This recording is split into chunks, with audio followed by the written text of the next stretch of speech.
Hello, everyone. Is it good to be in person? Okay, this is really long. Hopefully it won't go crazy here. I won't run into it. It's so fun to be with everyone again in person. So whether you're here to learn about healthy connection after betrayal, or to hear about how to support someone that you love, I'm excited that you're here today. In the previous UCAT presentation, I talked about common individual response patterns to trauma and to betrayal, and basics on how to start healing. So today we're going to talk about common relationship response patterns for users and for spouses of users. And so we're going to talk a little bit about, at the beginning here, what inaccurate views that we have in society, and especially as spouses of addicts often have some inaccurate views of how relationships work, and that can affect healing and progression through recovery processes. So the first, here we go. So this is a diagram that I developed to explain the flawed model of relationships that spouses and addicts oftentimes feel. So in this diagram, there are two circles. There's the spouse circle, and there's the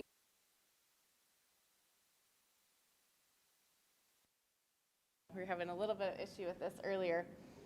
We were noticing that, or you'll notice that the center spot where they cross is the relationship. And so this is a flawed model, because what happens then when one of you withdraws or leaves the relationship? A part of you is destroyed or gone. There's a hole in you. So the normal reaction, if that is going to happen to you, is to freak out, is to grasp and try to get that other person to stay in your life so that you can be whole. Now, as we talk about addiction, many of you may be familiar with the concept that addiction is a connection disorder. So a very common pattern that we see with addiction is a withdrawal from relationship. Pulling back, isolating. And in common addict and spouse patterns, what you'll see is that as the addict withdraws, the spouse follows and jumps into that circle trying to fix the situation. That can either be because they're trying to compensate for the lack of interaction, the lack of relationship, trying to do all the things that the other person isn't doing in the relationship, or it can be to try to pull that person back into a relationship. Please come back. And most of the time it's a combination of the two. The problem with that is that as that happens, it tends to push the addict further out of the relationship for one of two reasons. Either the addict feels like, well, they're doing everything, so now I don't have to do anything, or they feel overwhelmed and controlled. So what we want to do is look at how relationships really work. In relationships, there is person number one, person number two, and a third entity that is actually the relationship. It comes from what the two of you bring to the relationship on a long-term basis. And the part where there's overlap into that relationship is the amount that you are currently engaged in the relationship. So you'll see in that second set of circles, we're seeing that spouse relationship addict cycle where you have the addict withdrawing from the relationship and the spouse jumping into it. So there are several reasons why this is a very important view in understanding yourself, your relationships, and being able to move forward in healing. The first one is that if someone withdraws from the relationship, however much, or even leaves the relationship, the other person still gets to be a whole person. It doesn't take away from them. This gives you a lot more choices in your recovery. It gives you a lot more choices about yourself, right? If you believe that if that person leaves, you're not going to be whole, you're never going to be able to make healthy decisions for yourself around recovery, around healing. So it's giving you a lot more choices. And it also helps you see a relationship clearly. And we'll talk about that a little bit more in a minute. So even though another person may leave a relationship, it can cause a lot of pain, it's not going to be that grasping pain of being less than whole. Right? And that's important. So second thing, when you see the reality of relationships and the reality of yourself, you begin to see that you aren't them and they aren't you. So if you ascribe to this model, you are a separate entity from them. And that's important because it means that even though you were victimized, you're not a victim. It also lets you go of shame. It also allows you to let go, of shame and responsibility for the other person's choices and for what's happening in the relationship. Their actions do not reflect on you. They don't have anything to do with you. This is about them and their choices, and your choices are about you. And the third reason that this is important to understand, this concept, is that it isn't just the addict that needs help and healing. In that first model with the two circles, if the addict gets fixed, the relationship gets fixed, the spouse gets fixed. And that is totally inaccurate. That means that you are putting a lot of your power into what they choose to do, which is going to cause a lot of problems for you, right? We can see this in any relationship, but it tends to be very painful in this one and very challenging. So there are three entities that need healing. There is the addict who needs addiction healing, as well as oftentimes trauma healing from ways that has affected them. There is the spouse who needs their own healing from the betrayal. And then there's, in third place, the relationship that needs healing separately. And you can't really heal the relationship unless both people in the relationship have done sufficient work to be able to heal and work on the relationship.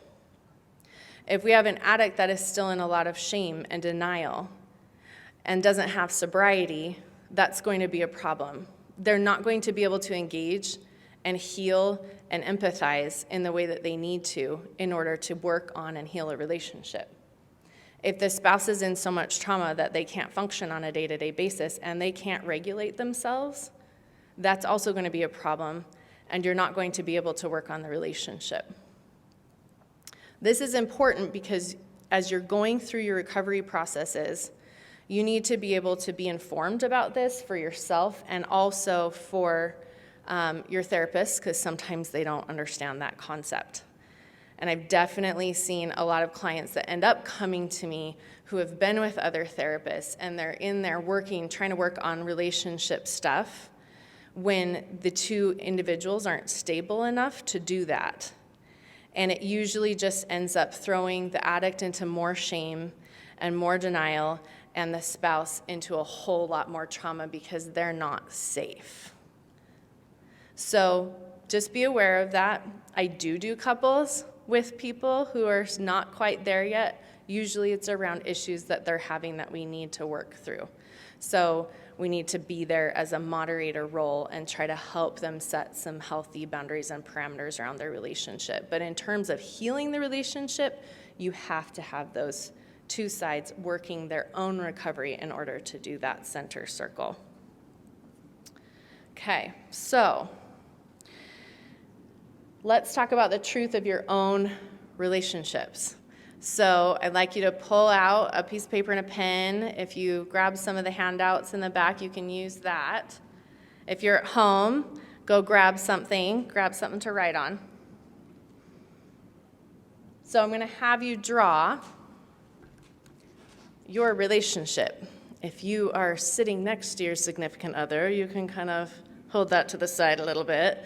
Draw how you feel like your relationship is. Draw that center circle first, and then you can go ahead and draw the 2 side circles. How involved are you in your relationship? How involved do you see your partner in your relationship? Are you noticing this common pattern? Or does it look a little bit different? Is it balanced, or is one of you more invested? And you may want to consider, how has this changed over time? Did this look different in the past? And if you are here to learn how to support people in this position, do it for your own relationship. See where you land. This isn't only for this group. So take a peek at that and kind of the reality of where you find yourselves. So once you really understand, or once you recognize where you are in your relationship, the concept and the idea is then to create healthy balance. So if you ever come to see me in therapy, or if you hear me speak, you will hear me say 1,000,000 times, healthy living is balanced living. Healthy living is balanced living. So as we're looking at this, what does balanced look like? So as you can see, we have 2 different versions of this. There are 1,000,000 different. You can be at whatever level, but it's balanced, right? You can be in a relationship a little bit or a lot, but whenever you have an imbalance is when you start to have some issues, right? So if you come up to the cashier and you stand there and then proceed to tell them your entire life story and everything that's ever happened to you, you've just created an imbalanced relationship, right?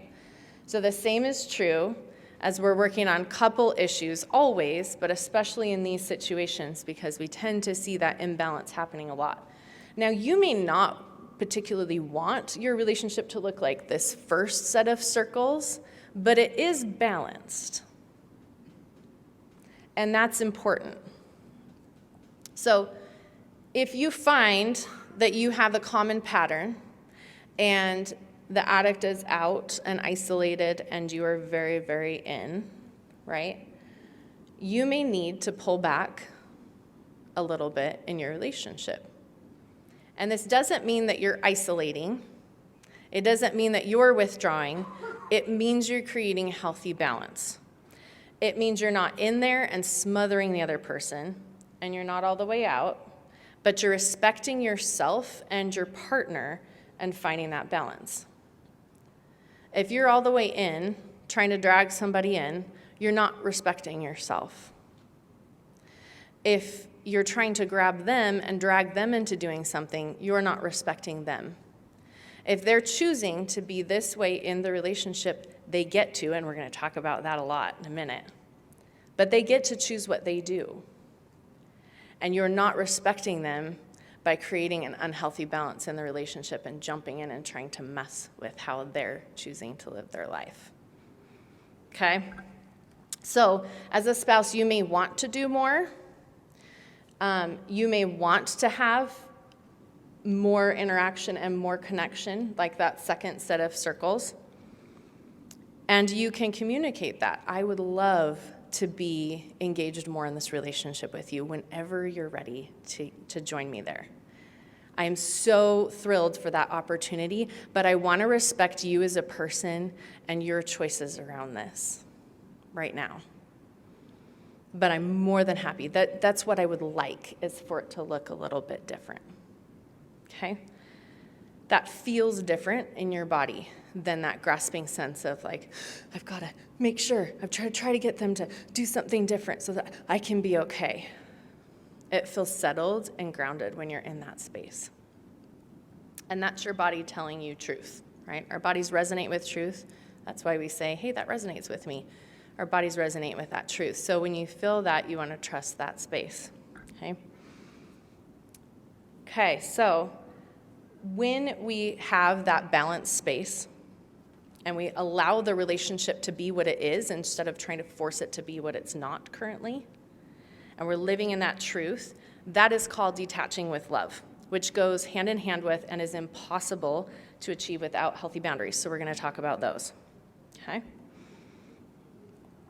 So, boundaries and detaching with love. A lot of people say, oh, hey, I've got my little toolbox and my recovery tools. I'm going to pull my tools out when I need to use them.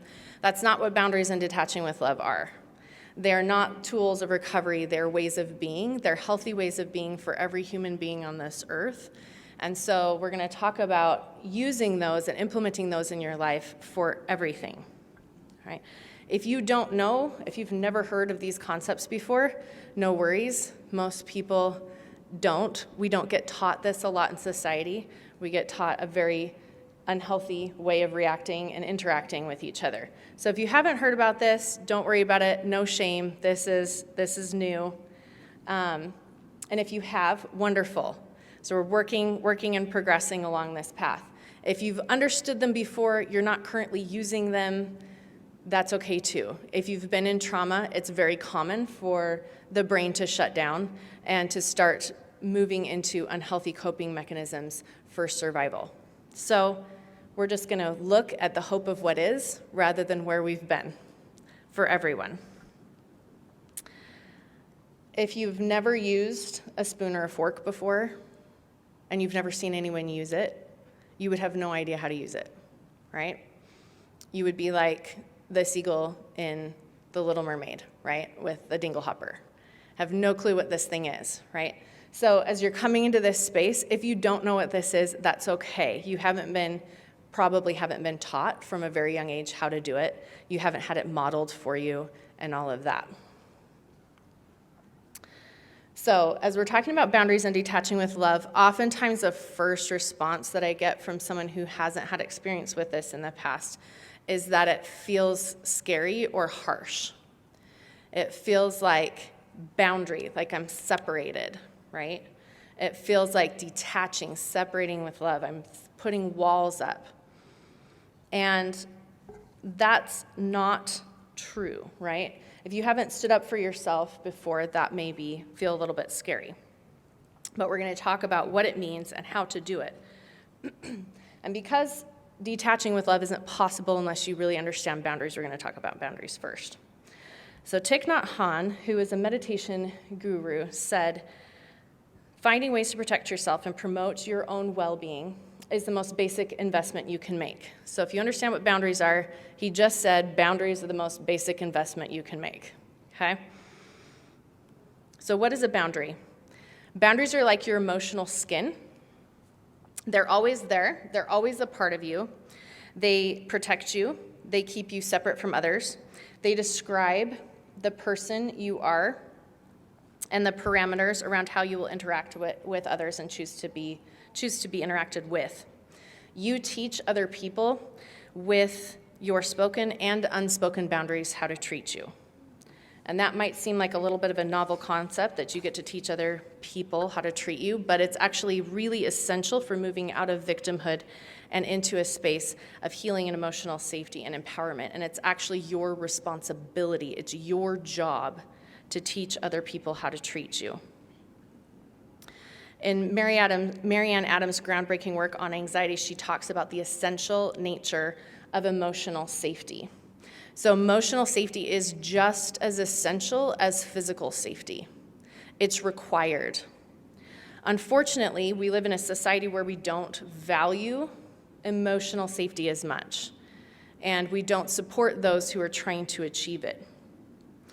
So, for example, the example that she gives, which I've actually experienced in my life, is driving down a freeway and seeing a car driving toward you the opposite way on the freeway. Physical safety is essential. We don't even think twice about what we need to do.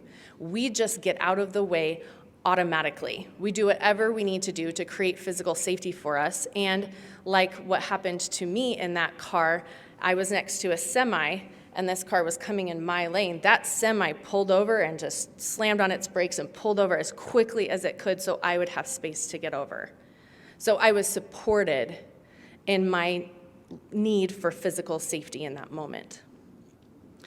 The problem is we often don't even recognize emotional safety threats into here. We absolutely do back here and in our bodies, but we often don't recognize it here and take the appropriate actions to take care of ourselves. So there are 3 ways that you can get or attempt to get emotional safety. The first one is boundaries, and that is the number one thing. That is how you get emotional safety. You can fake emotional safety by either manipulating and controlling other people or situations to try to get them to do something so that you will feel okay, right? Or to manipulate yourself, which is to put yourself in a space of denial. Well, it's fine, it's not that bad, I'm clearly not understanding the situation, they probably didn't mean it, all of those kinds of things. So, how do we get through that? How do we set boundaries? Because you have to have emotional safety. And I think everyone would prefer to do it in a way that's not manipulating themselves or other people, right? Boundaries and manipulation you can do the same thing and have it be a boundary or a manipulation. So, how do I know? Is this a boundary or manipulation? It's your motive. What is the reason for what you're doing, okay? If you are trying to support yourself and get the safety that you need and create the space in order to process your emotions, and you're creating your own safety, then it's a boundary. If you're trying to change yourself or someone else so that you can feel better, then you're manipulating. And there's a boundary manipulation continuum, right? This is not a zero-sum game. You're not either doing a boundary or manipulating. I mean, you can, but that's like, next level stuff, right? There's this whole gray area in between where you are like working really hard to set a boundary, but you realize like a part of you is like, so they'll change and be different and then things will be okay, right? So what you want to do is just be aware of that. You want to be very truthful with yourself and connect with yourself around, okay, what am I doing and how am I doing this? It's not going to be perfect, and you'll probably make a lot of mistakes, and that's totally okay.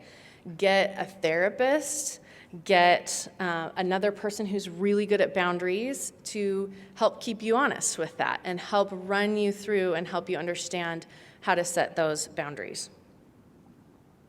Sometimes when we get into these spaces of starting to set boundaries and we haven't, we'll have other people in our lives that we're setting boundaries with start to accuse us of manipulating them. And the fact of the matter is, that's normal. If they've never had someone set boundaries, or if you've never set boundaries with them before, they're probably going to feel controlled because the only way they know how to get perceived emotional safety is by manipulating someone else. So it's just your job to check in with yourself and recognize, okay, what am I doing? How am I doing it? Do I need to make some adjustments or changes there? And if they've never, if they aren't aware of it, then they're not going to know. But you know, because you're in charge of yourself, right? You are the only one that knows your own true motives. And you get to decide how you would like to do your life and engage in your relationships. So, as you're starting to set boundaries, 2 questions that you want to ask yourself. Oh man, you guys, we gotta run fast here. Okay. 2 questions to ask yourself. What do I need for emotional safety? What kind of person am I? I am a person who? The answer could be, I am a person who deserves to be treated well. I'm a person who deserves fidelity in my relationship. These questions define your boundaries, and they give you direction as to the actions that you need to take if someone crosses those boundaries.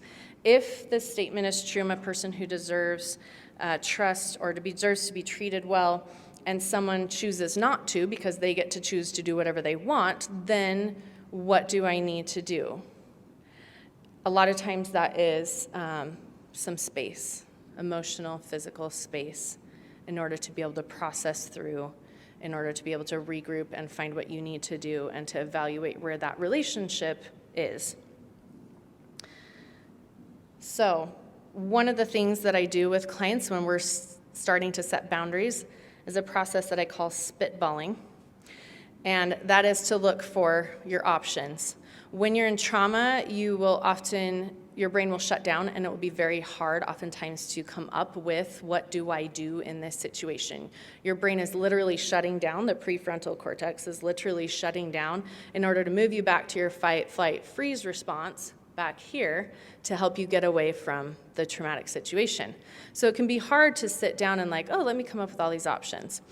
So it can be helpful to do this ahead of time with a therapist or someone else. But you want to look for those options, your extremes. I usually will use the extremes of you can do nothing or you can kill that person, right? Because they're both extremes that you would never do, or you want to move out of the way of not doing this one anymore, right? But it starts to give you options. So here's the extreme, and then we've got a lot of gray area in between, right? So what works if someone's not treating you well? What can you do? What middle ground? I can leave the situation. I can say, and actually Laurel came up with this, and I love it so much. I use it all the time. I'm not accepting commentary on that. It's a lovely boundary, isn't it? Or I'm willing to accept commentary that is delivered kindly, okay? You can leave the relationship if you are a cashier-customer relationship. That might be a really great, viable option, right? So you have a lot of different options. There's a ton of gray area in there. And as you find more options, things start to feel, you kind of feel a little bit settled and kind of recognize, okay, this feels like the best place to start. Okay, so what about, I'm a person who deserves to live in a relationship of fidelity. What options do you have if that isn't the case in your situation and you can't control whether someone else chooses to be loyal or not? So you got your extremes. I can do nothing, or I can be totally fine with a relationship of infidelity, or I can kill that person, right? Again, nobody wants to go to prison. So here's our extremes. Now, what's all of the things in the middle? Where are, really, because, you could, but nobody wants to.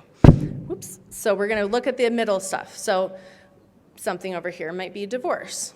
Something over here might be, well, okay, fine, I've decided that I am fine living in a relationship with, maybe not with other people in it, but maybe I'm fine with porn or masturbation. You could decide that if you wanted to.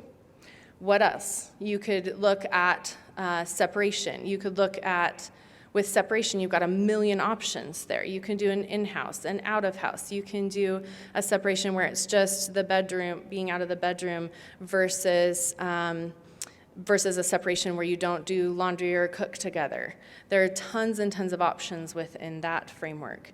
You could say, I'm willing to be in a relationship with someone who's in recovery. So then what does that look like? And then if that person chooses not to be in recovery, then what are some now options that you can do now? Because they are not willing to live in that space. So again, we're looking at those circles. Where are you? Where is your involvement? How can we create some healthy balance where you can respect and love both of you at the same time? Okay, so let's talk about detaching with love. A lot of us look at detaching with love and we see it as a cat being wrapped around someone's head, and then you say detach. That's what we see love as, and you say detach, and we think rip the cat off the head and it's no fun for anybody involved. In reality, if you are in that two-circle view of your relationship, then you see yourself and your relationship as part of that other person, and you see them as a part of you. That's called enmeshed, clinically.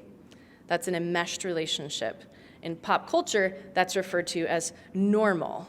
Do any of these phrases sound familiar to you? I think one of the best examples, if you're familiar with the Twilight series, the girl Bella in the Twilight series is so enmeshed in this relationship that she is willing to give up anything, everything, nothing else exists outside of being with this person, right? And we see that in pop culture as loving. If you don't need someone, then you don't actually love them, you're just using them. And that's not true. So let's talk about what real love is by first talking about what it isn't, right? So if you are so enmeshed you cease to exist as a separate person, if you are always taking care of the other person, doing things for them they could do for themselves, if you ignore your needs to meet their needs and wants, if you're always walking on eggshells around them to make sure they're happy or in a good mood, if you're a doormat in the name of being loving, someone who serves, or a good person, if you do whatever it takes to keep the relationship going, if you're a people pleaser, or if you do whatever others want to avoid contention or because you don't want to deal with the consequences, then you are not in a space of a healthy relationship. You are not setting boundaries in your relationship, okay? So let's talk about what detaching with love is. It's not a separate, it's not a checked out, it's not a unloving space. It's a middle balance space like we talked about before. It's a space of truly loving in its most pure sense. So it's not a way to love, it is the way to love. Love does mean being a whole and separate person. It means being your best self and then offering and sharing your wholeness and your goodness and connectedness with another person. I don't need you. I really, really like you, and I really want you to be in my life. It makes me so happy and fills me. That's what real love is. You see how that feels different? It is respecting both of your rights to be human and err while simultaneously respecting both of your rights to emotional safety. So whether you believe that that comes from God, that divine gift to be able to do whatever you want, or whether you believe that it becomes as a function of just being human, you get to do whatever you want. And so does everyone else. And so when you understand that corollary truth that you have a right to emotional safety and you get to have emotional safety and create that for yourself, then it makes that statement okay. Otherwise, when you say, well, you get to do whatever you want, that feels scary.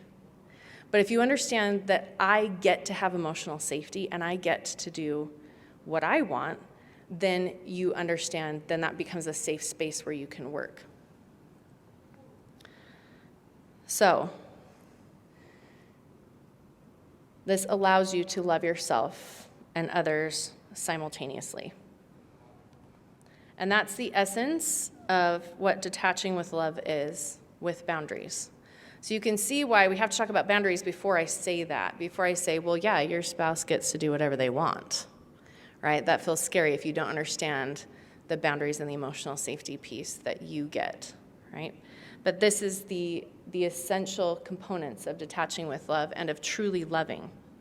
It's the ability to say you are divine, an perfectly imperfect being who has a right to try, progress, and grow as you see best, and so am I. You have the right to provide emotional safety for yourself, and so do I. And based on your individually developed levels of love and emotional safety needs and what's going on for each of you, you may choose, as a colleague of mine says, to love someone from the bedroom, or to love someone from a mountaintop way over there, or somewhere in between. So that can also fluctuate from day to day. It can fluctuate based on the choices that either of you are making over a period of time or in a moment. And as you first set boundaries, they tend to need to be a little bit more firm because you're trying to gain your footing and you're trying to understand and feel out where things need to be. But eventually, it will fluctuate and be able to move in and out based on any day, any moment of time.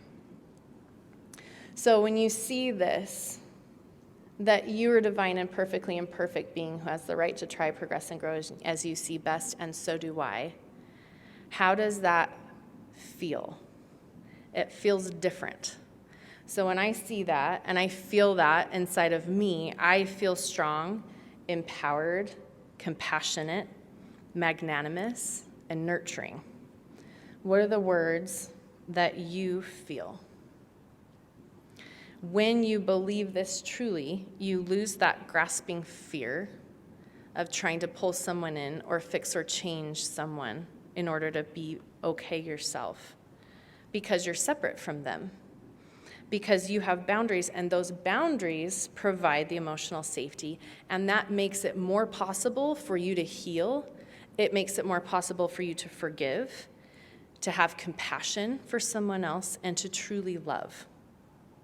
So, in the words of my favorite and only podcast partner, David Thompson, love completely, communicate clearly, and hold boundaries.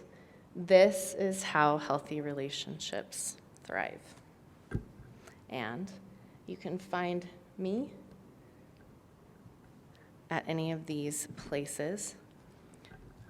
I made it, Laurel. I did it. Does anyone have a question in 1 minute? Yes, can we share the slideshow on, okay, absolutely. It'll go up. Thank you.